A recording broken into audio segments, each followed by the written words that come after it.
Okay, here we go. Okay.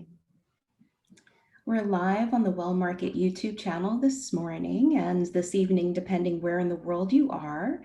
I'm so happy to be hosting Dr. Anat Treister-Goren, who is a master certified coach, a certified coactive professional coach, as well as being certified in ORSC, Organizational Relationship Systems Coaching.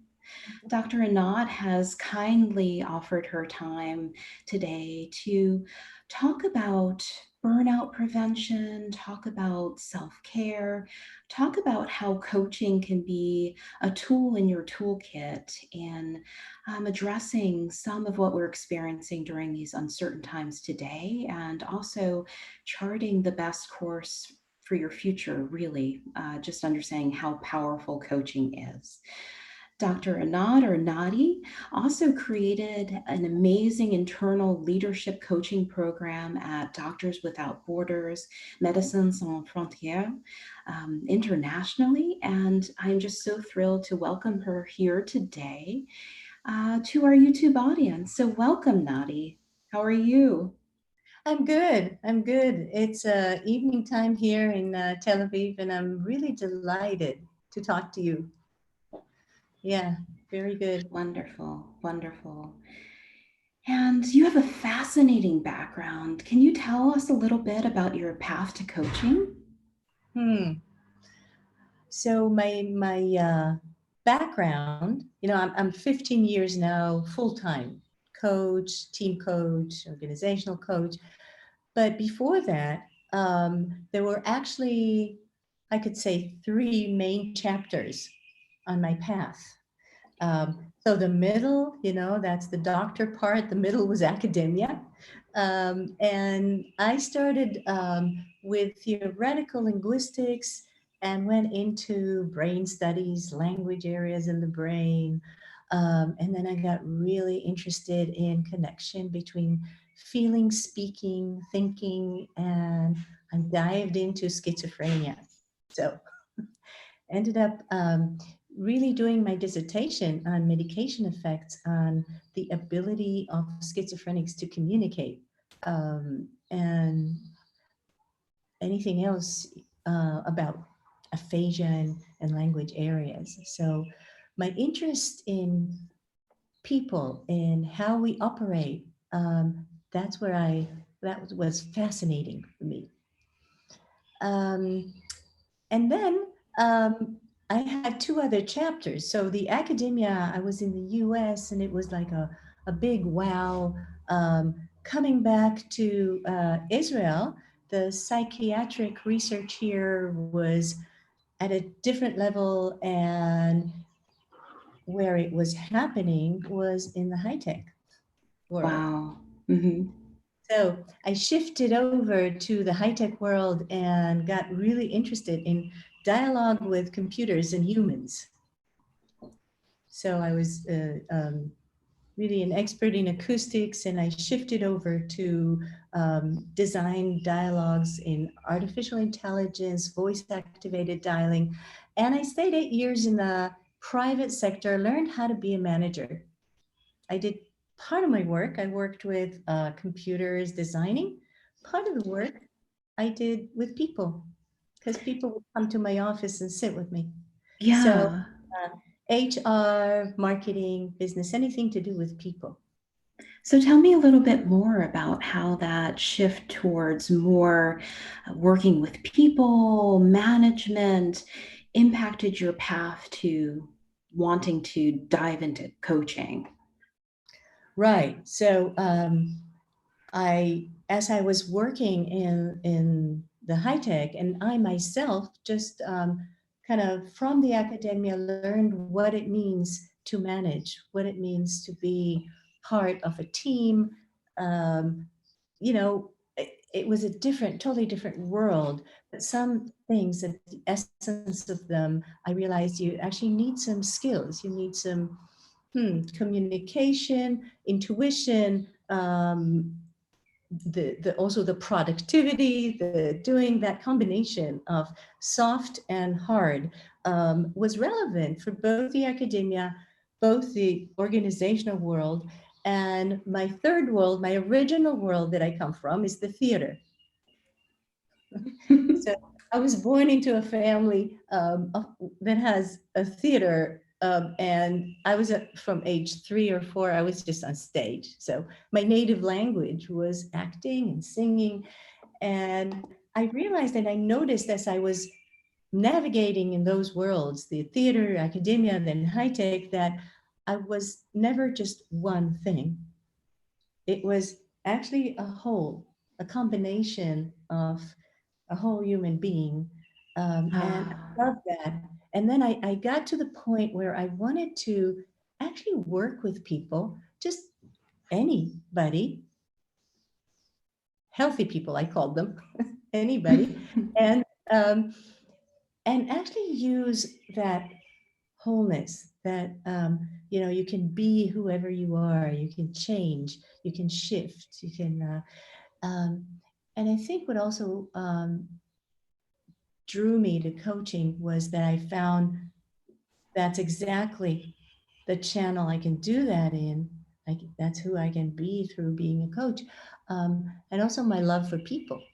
yeah, So I believed in people. It's the most fascinating thing. I think we've talked a little bit and shared that fascination for human beings, who they are, absolutely. what they can do, who they can become, that the endless power of our mind.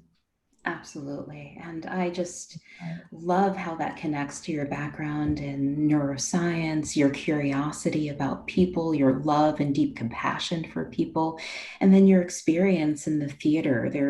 We're all such multifaceted beings with Mhm. desires, with different aspects to our personality. I'm curious, how in your mind does coaching help bring out other elements, other facets of people that exist within, but maybe that we're not aware of on a day to day basis?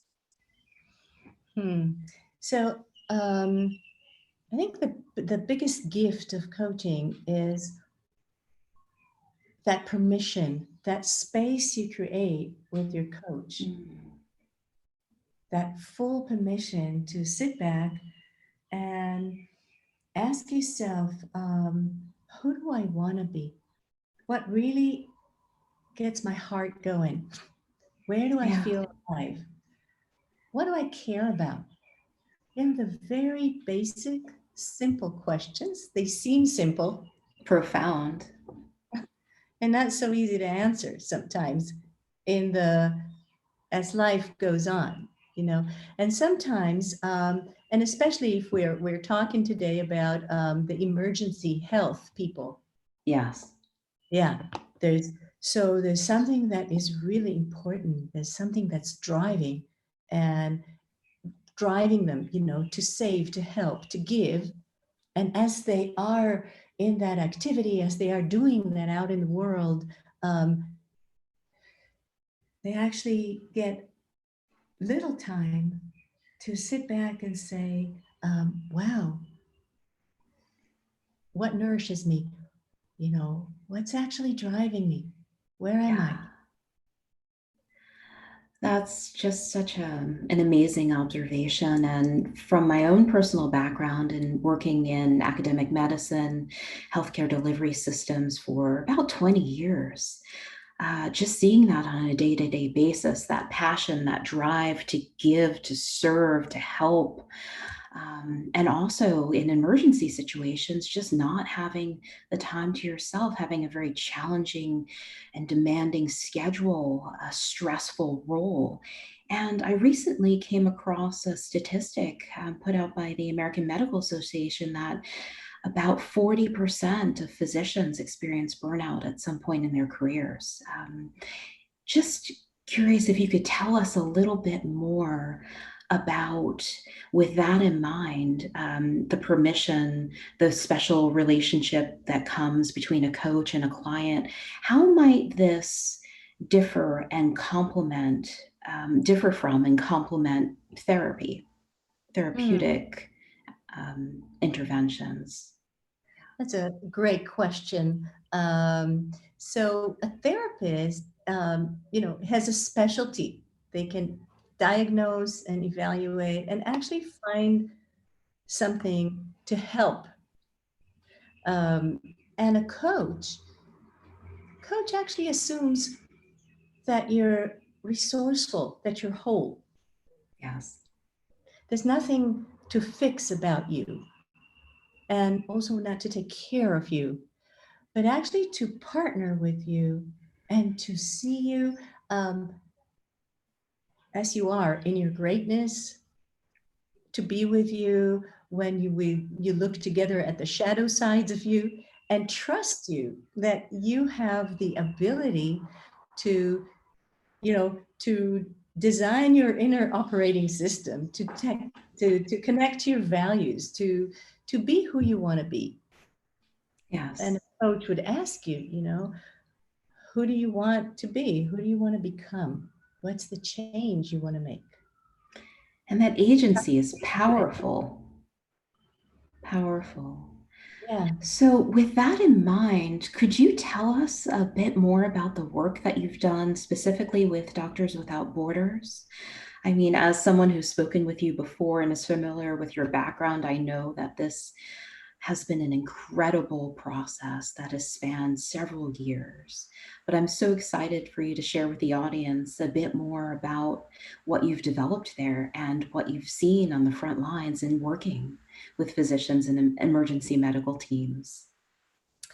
When I entered Doctors Without Borders, I started working with people there, coaching them. And it soon became apparent that there's a lot of frustration underneath, a lot of Yeah. non-satisfied satisfaction, um, um, a disconnect between people, Mm. uh, almost like an inability not a lot of capability to manage conflicts, to actually do some relationship work. And it struck me that in an environment where there's so much goodness, so much like a giant big good intention and such sacred work, Mm. and internally there was so much frustration, and kind of the music wasn't really playing very well. Also, the what I also noticed is that the organization, for example, the Doctors Without Borders organization, was growing, and people needed to manage, people needed to lead, and they advanced from being in the field, and then being, advanced, and then being in the headquarters, and they actually didn't get those special management and leadership skills that fit this kind of dynamic, constantly moving organization. Yeah. So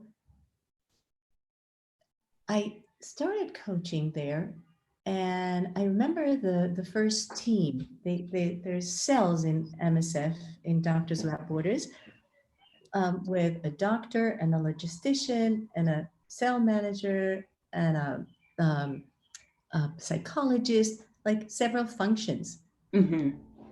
They're an emergency team, both in headquarters and in the field.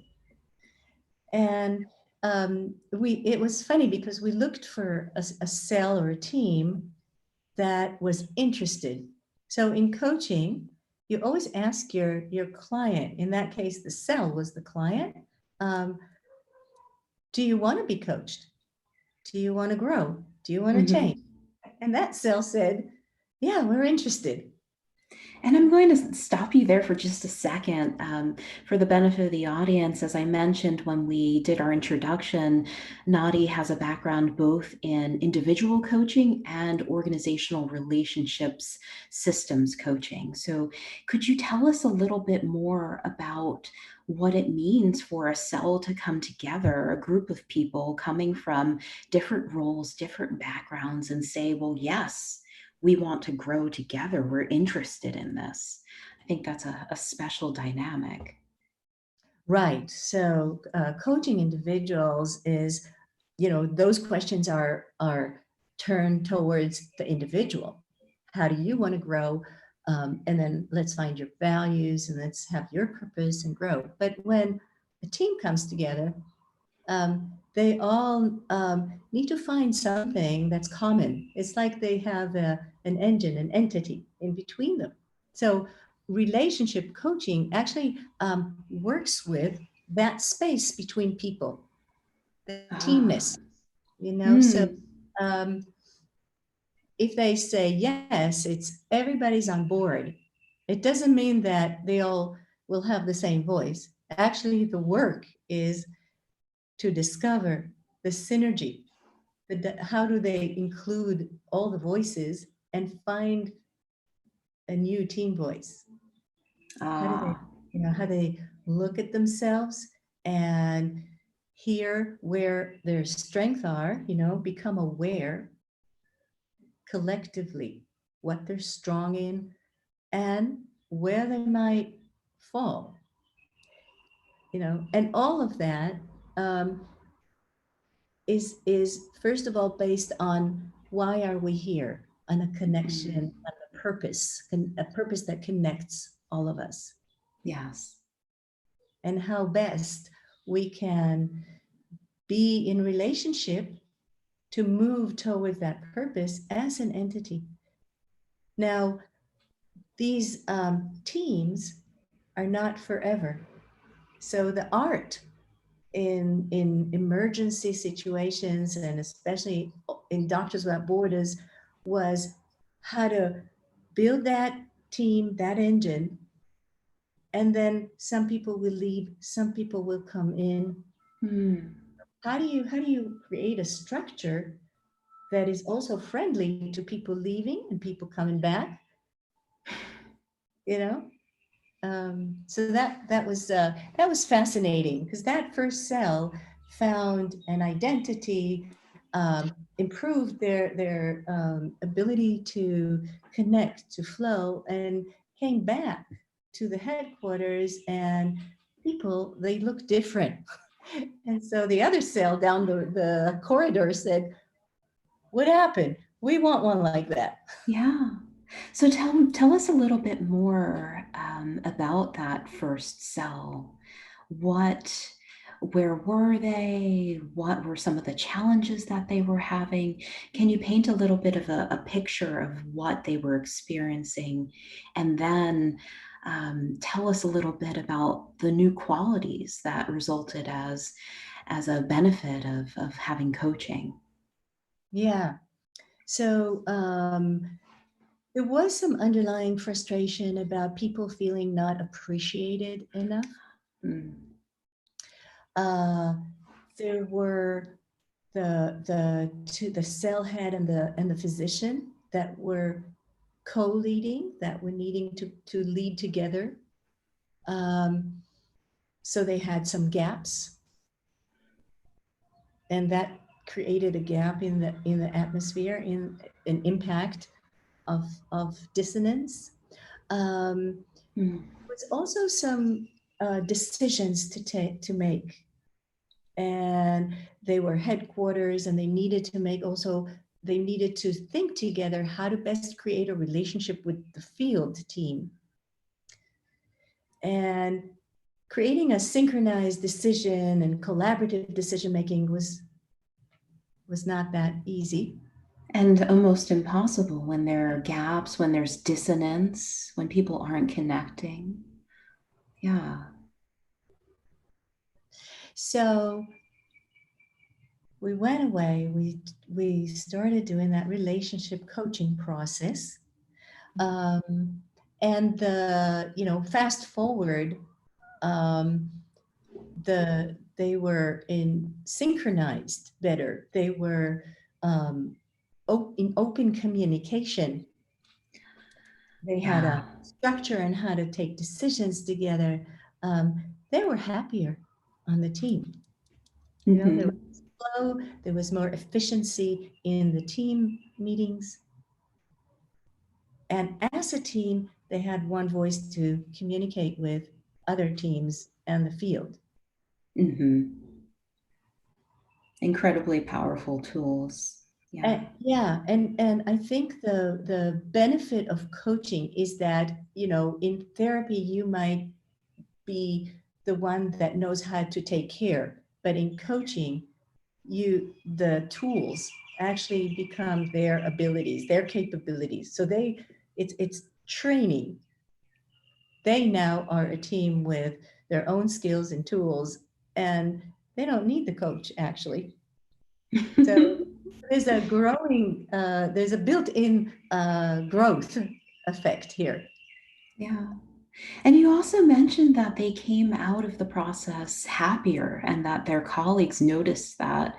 Can you dive into that a little bit more? Can you tell us more about how improving communication and agency and efficiency led to increasing their state of well-being as participating in a team? Right. There's something about the emergency organization climate that sometimes goes into complaining, Yeah. reacting. So, Mm-hmm. it's them and the system and all that. And so it's almost like in the washing machine, they go in complaining and come out players. Oh, so I love that analogy. okay, what can we do? Mhm. And that kind of change of attitude is infectious, is inspiring. And it took work to shift from Yes. that, and collectively from a mindset of complaining together to being players together. That's Um, fascinating because if you think about the environment where emergency care teams operate, you're in a state of constant stress, constant cortisol, adrenaline, not having time for yourself, not really connecting with your team members because everyone has a job to do and you're expected to just step up and do it. Being in a state of constant crisis and stress just really puts the blinders on and you're not necessarily able to see the larger picture. You're not able to be solutions focused. So I love that analogy of going into a washer, complaining, and coming out as players and being able to come to the table with agency to work with your colleagues, teammates, most likely with a renewed sense of deep respect and compassion and empathy. Yeah. yeah, I love where you're pointing because it's a profession of givers and they're outward facing. Yes. And so it's almost like it's not for us, it's for the beneficiaries.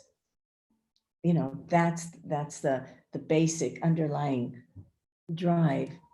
And at some point, you can't just give. You must be able to receive. You must be able to nourish yourself, nourish your relationships. Take care of the Yes. caretakers. Absolutely. And And that became that's, so apparent when in that work. So the minute we start watering our own garden, people were, people were really nourished, and thriving. And what happens is when you do team coaching, or when you train in coach approach and coaching skills, the way you do it is experiential. So people started learning the impact, experiencing the impact of coaching each other. And yes. oh wow, I can talk like that to you, and I make you feel better, and you make me feel better. And so there was a cultural shift, and people started asking for that all over. So I flew to Africa, I flew here, I started flying all over the world. Um, there's about 50,000 people in MSF. And after about 3 or 4 years, I said, I can't cover it. I can't cover all people. So that's when I said, if this works for you, and this actually empowers you, then let's have internal coaches. Let's have you be able to empower your own system. Wow.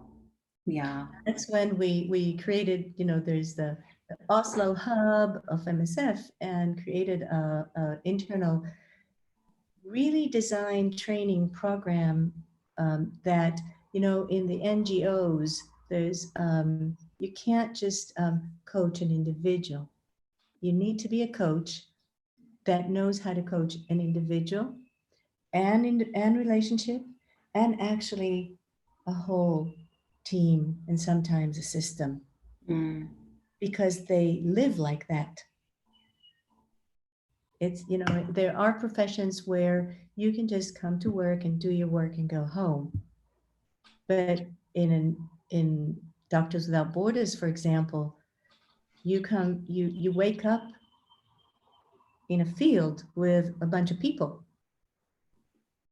and you're not only doing your role, but you need to be in relationship all day, and you also need to think of the system, and you need to think of the system of the beneficiaries. So a coach needs to meet the complexity of your world if you're an MSF worker. Absolutely. The realm of healthcare, social services agencies, NGOs, emergency response organizations, disaster response organizations is highly complex and interrelated. And without that frame point, just having an individual experience, you can't actually shift the culture, and you can't improve the efficiency and the ability of the teams to benefit those that they serve. So I'm glad that you clarified that for the group. And I was really curious to hear from you as well. What else, aside from the constant giving and being so externally focused, with healthcare professionals and healthcare teams, what else stood out to you about working within those organizations? Yeah. Um, I think that it's really also holding that, being system aware. You're so in your emergency mode that in order to move around in the system, you also, people didn't have like a worldview. It's complex. Who Mm. belongs where, and things are moving fast. So it struck me that that people needed to actually have a meta view, like have a world view of the world they live in, and connect to what is this world about, and have a conscious awareness conversation on what's the culture, what are our values, how do we operate. Um, there was also not as much awareness on um, how are we managing our relationship, because there's never time. There's, you give me that, I do that. But, just the human conversation that is constructive, that takes the time, slow down a bit, and create something together and think together, that those aspects were not uh, that developed. Um, there was also places where people were not aware at all on how to manage communication crisis and how to manage conflict. Mm. Oh my You know, gosh. Yeah. what it is to have destructive communication, unskillful communication, how to recover from it, how to go back and repair. And when you live so close with people, that created, like real gaps, like real hardships. There was Mm. points of pain that needed healing internally. And as people And become more aware, those places where healed, and they knew how to recover when that happened. Yeah, that's just amazing to experience in person. And as someone who has received coaching myself and has gone through coach training, being a party, being a witness to that moment of healing within is extraordinary. Um, Nadi, could you give us an example, obviously completely anonymous, but just as a coach, when you have that moment with a client, what comes up? What comes out? What does that look like? What does that feel like? Hmm. What it feels like for me, I remember sitting with one of the um, nurses, and um, I see in front of me a person who is giving and giving and giving, and is doing so much work. And we worked on who she is. What's her purpose, and acknowledging the beautiful person that she was, um, and how hard it was for her to actually receive that. Mm. So as that receiving capacity grew, as the self-acceptance grew, as the self-love grew, as her ability to receive acknowledgement from other humans around her grew, um, her presence was more calm, Mm. and she could actually choose better. She could own what she wants and say no sometimes, which is also something not very easy in an organization like that. It's culturally not the immediate word you use. You actually say yes. Mm-hmm. Sometimes you just got to say no. So for me, it was almost like the feeling of you gave someone their humanity back, the right Mm. to be. Yes. Very precious experience. Absolutely. And I really think that in today's environment, not something that a lot of people are tuned into. Just having that experience of being acknowledged and feeling that acknowledgement from someone else, accepting the self and having the power within to flourish from that space. Yeah, love it. Yeah. So tell us a little bit about where things are now with Doctors Without Borders, from that first cell and expanding, growing, coming up with the idea for the internal leadership program and having partners that said yes. What happened next? Yeah. So now there are about 45 internal ICF accredited MSF coaches who are trained in like a whole individual relationship and team coaching skills. All three. All three, a Yes. combination, and just enough so they can actually in synergy meet the complexity of their own system and the kind of dilemmas and issues that the system is asking from their help in. Um, and so that's there. And aside that, we're also working on some change management workshops. Um, and I am continuing to follow up and supervise a lot of these beautiful people who are going to faraway places and empowering the teams and empowering people. you know That's so amazing. it's actually created a cultural shift and spread all over the movement. And there's a language that people can talk, that people can use when they talk about development and leadership and management.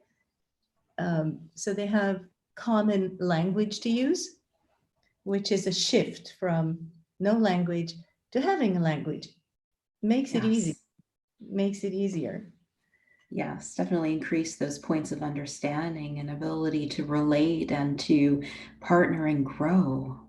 Um, I'm curious, those 44 coaches, about how many internal clients across Doctors Without Borders do they work with? How are you seeing the exponential It's growing impact of and this? growing. It's growing and growing, and we're going to have more trained in the future.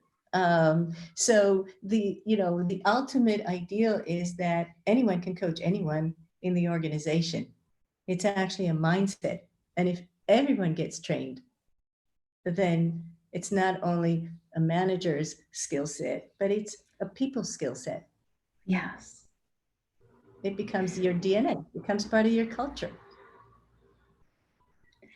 I think that's really important for people to perhaps have a little bit more information about, especially given the culture that has been the standard culture in healthcare delivery systems and emergency response NGOs.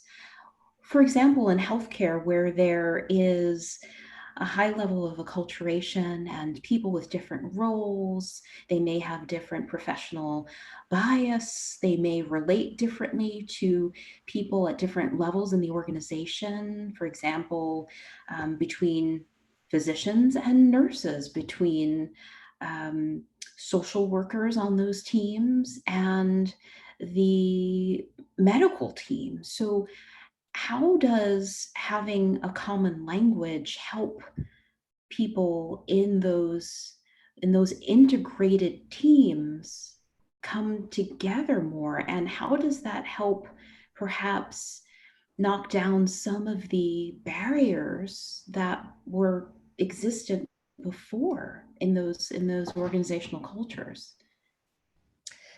Through the system coaching work, one of the things that we actually do is it's like we use a metaphor of tourists.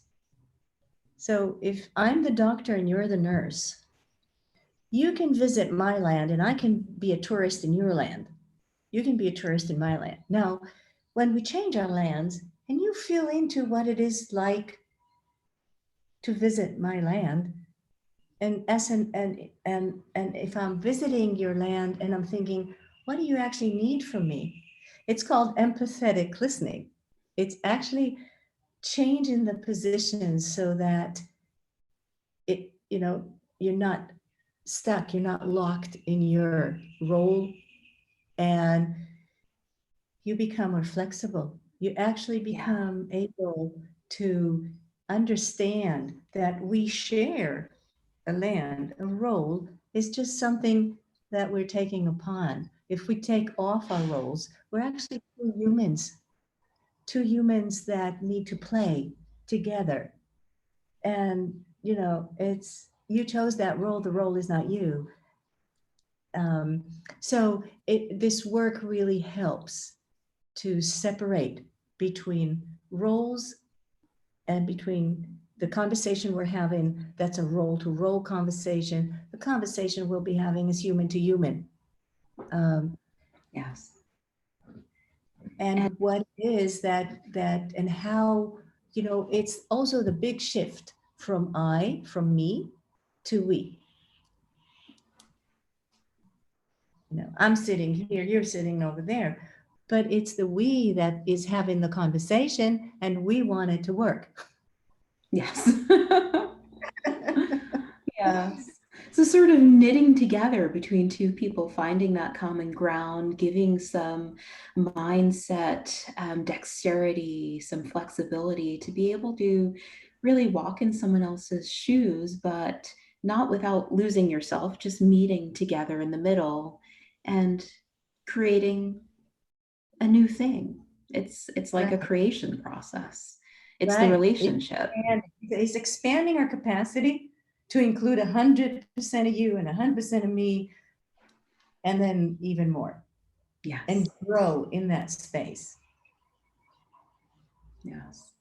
And I Yeah. think from my perspective too, um, just looking at the downstream effects of those teams working together better, you would see reduction in patient safety errors. So much of the literature in the past has said that many medical errors tend to arise because of the lack of communication, because people are afraid of speaking up, that because there are barriers between people, or that they're just not coming together well. So I love this model. I really do. Yeah. Hmm. And there were cases where the there were two teams that didn't get along. So we Mm. expanded the space and brought two teams together and build a bridge between those two teams. And so you heal more than this, you heal a larger scale and you grow a larger scale in the system. That's a fascinating concept as well. Can you tell us a little bit more about what that's like when you have two teams? They may be identical in function, different in makeup, but that they're not coming together and they're not getting along. Um, what's the effect of that? And then when they are brought along and then they come together, um, what do they create that's new? Yeah, so it happens a lot out there in corporate, when I coach mergers and acquisitions. In the NGOs, sometimes you have a team from Switzerland and a team from the headquarters in Brussels, and they need to live together. So And the Swiss are not neutral at that but point. after a while, they realize that there's a redundancy. They not only need to live together, but they actually could use a whole bunch of collaboration, and that would make them more effective in this world in the field. So it's a fascinating process to actually work through the two separate identities and even resistance sometimes. The different reality that happens in the field and the different reality that happens back home in the headquarters, over here in Switzerland and over here in Brussels. But what happens in the field is also very different. And sometimes the field actually impacts and influences the relationship in the headquarters and not vice versa. Uh, So, um, there was um, a project like that, and eventually it took a few months, and eventually a lot of the function merged, and people were having a new entity, like a new combination, a new synergy. So from being separate and being mine, this is mine, this is yours, it became a much more harmonized and fun and thriving environment to be in. Yeah. yeah. I think that's the magic of coaching. It's creating something new. It's almost like everything is melting. Now we can build something totally new.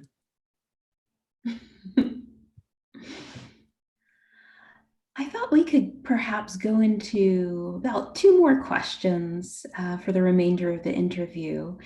And I know that we have some coaches listening in. So with your experience, what might be the top three pieces of advice for coaches working with emergency response teams, physicians, and others that work on the front lines or with vulnerable populations at this time? Yeah. I think the first tip, it always works. Just meet them where they are. So acknowledge their stress, acknowledge where they are, understand that. Because if you know how someone cries and you go, oh, here's a Kleenex, here's a tissue, let's see how you can feel better. That's not going to work. Yeah. Let them be. There aren't a lot of moments for them where they can just experience permission without needing to fix it or finding it wrong, to just feel what they're feeling. And sometimes it's just sitting in the stress and saying, wow, I am so stressed. And then if you give it time, it starts to shift. Mm. So meet them where they are before trying to shift them anywhere. And hold Uh, space. yeah, and I think Yeah. the second thing is be mindful of the gap, the challenge they have in slowing down. They're operating in a very fast pace.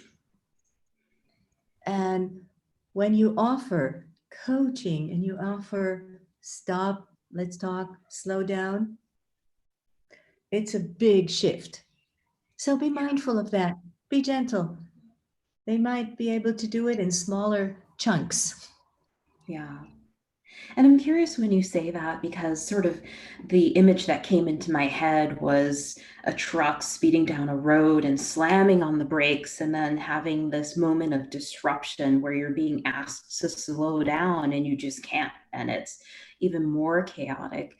Um, with your experience, how do you work with that energy, being with them where they are, accepting their timing, their pace, and creating space, maybe even some playfulness or gentleness? What does that look like for you, and how can coaches employ certain tools in that space, that murky space?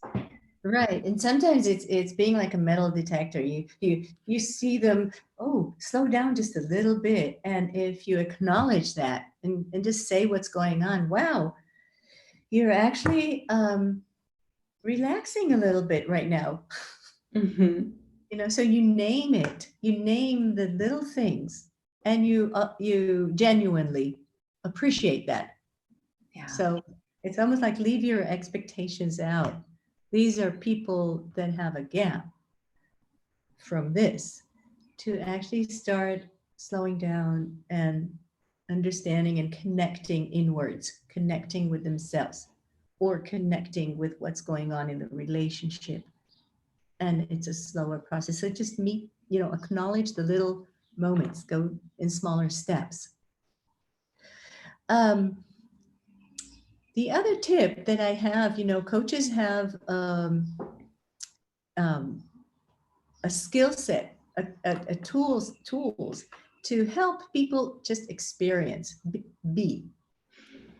And people would know they're in their heads and they know they're giving value and they know they're serving, but they don't actually experience that. Yes. You know, wow, I'm actually feeling like a good person. That actually takes a deep self acceptance and gratitude and compassion for the self.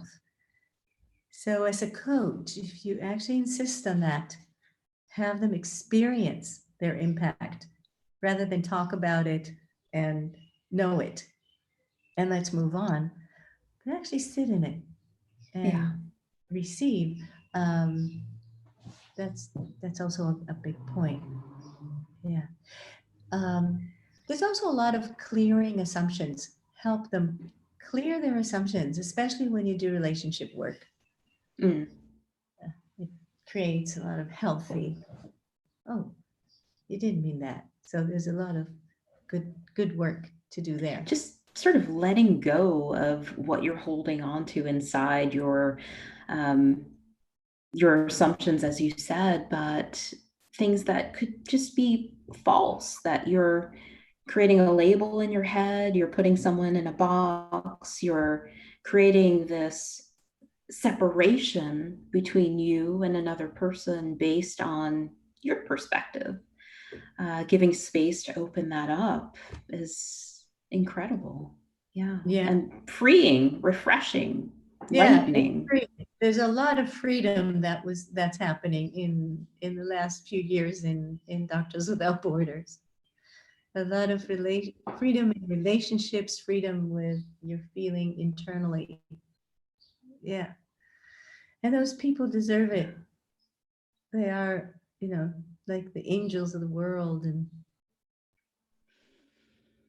Yeah. all Just of doing us. amazing. Yeah, yeah. Um, So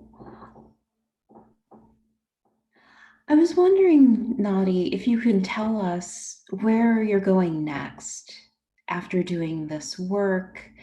I know from our previous conversations that you have some plans. I'd love for you to share that with those listening. What's your bigger vision for this work? hmm. So my bigger vision for this work is, now that I've had this 7 years experience in Doctors Without Borders, or now I'm working with the Norwegian Refugee Council and the Global Fund and WHO and all of, I would like to actually have a central program